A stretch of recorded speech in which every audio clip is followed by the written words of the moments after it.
The gospel reading for this morning comes from the 17th chapter of John. It is a portion of what is sometimes referred to as the high priestly prayer, where Jesus, just prior to his arrest, prays for his disciples and for those who will come after them, for us. Listen for what the Spirit would say to us this day. Jesus says, I ask not only on behalf of these, that is his followers, but also on behalf of those who will believe in me through their word, that they may all be one. As you, Father, are in me and I am in you, may they also be in us, so that the world may believe that you have sent me. The glory that you have given me, I have given them, so that they may be one as we are one, I and them, and you and me, that they may become completely one, so that the world may know that you have sent me and have loved them even as you have loved me.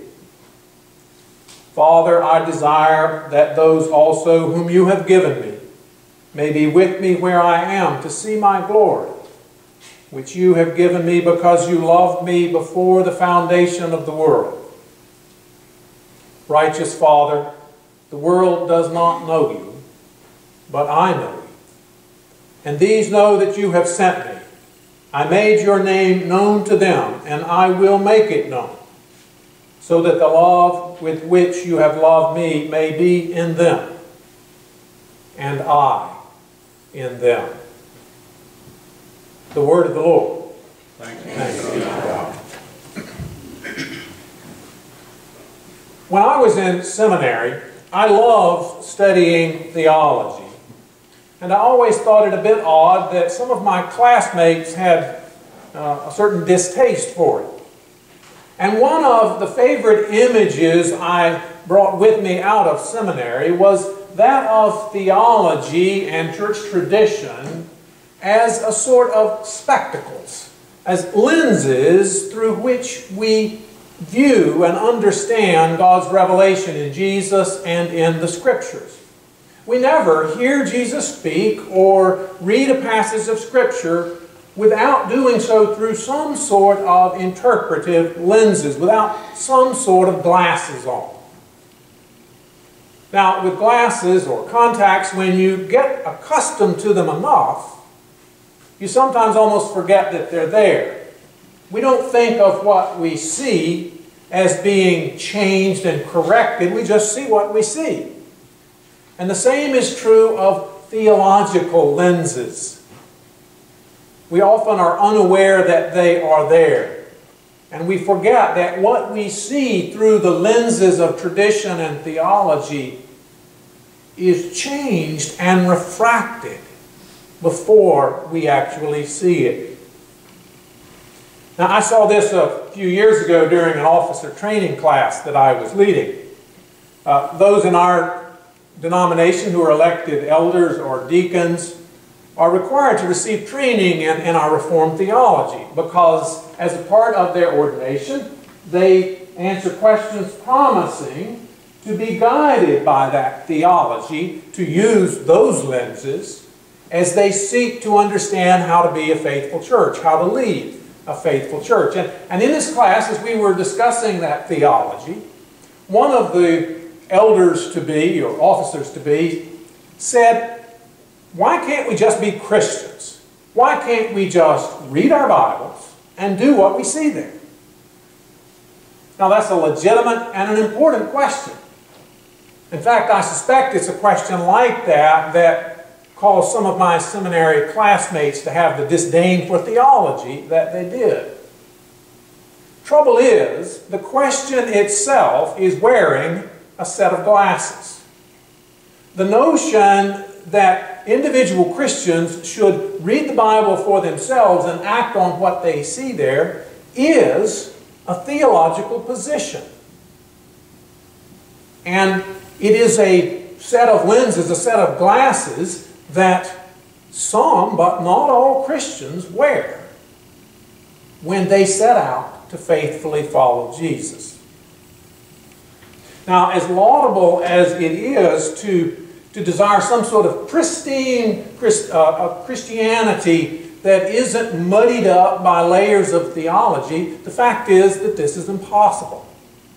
We all carry around with us lenses that have been shaped and honed by our culture, by our experience in the church, by our place in history, and so on and so on. But these lenses have become so much a part of us that we almost don't realize they're there. They're really more like lens implants than they are glasses. They're there all the time. We cannot take them out. They simply are a part of who we are.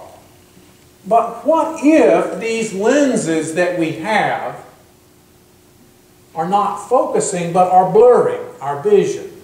What if what we think we see is not what is really there at all?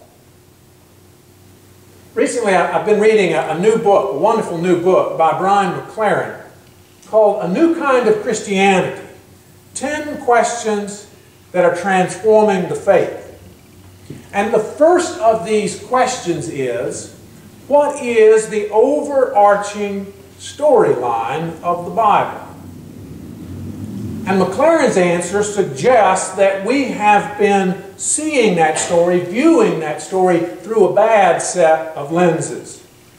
Not only do we look back at Jesus and the Old Testament from which he emerges through the accumulated theologies of our church, of Calvin and Luther and Aquinas and Augustine and the Apostle Paul, but we also, as Westerners, as part of Western culture, look at Jesus and his Jewish story through the lenses of Greek philosophy, most of us without ever being aware of it.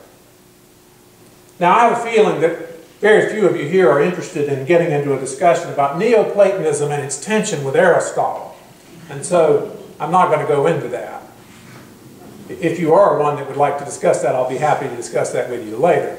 But suffice to say that the Greco-Roman notion of perfection as static, disembodied, and spiritual, compared to the messy, decaying, infinitely inferior physical existence of bodies and trees and so forth.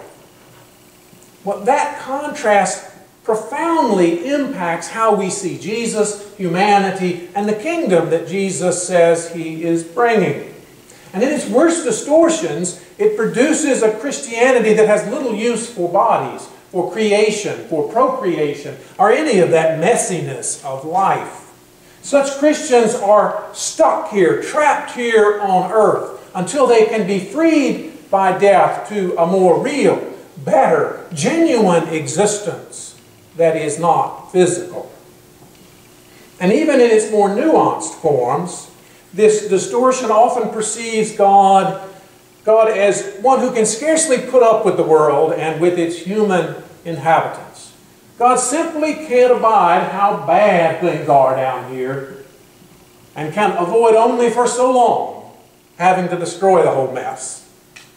But if you play your cards right, and if you believe the right things, well, God will rescue you out of this sordid existence into something much better. Too bad about all those other folks. Now, McLaren argues that such pictures of Christianity and God can be found in the Bible only using a bad pair of lenses or glasses, and I'm inclined to agree with him.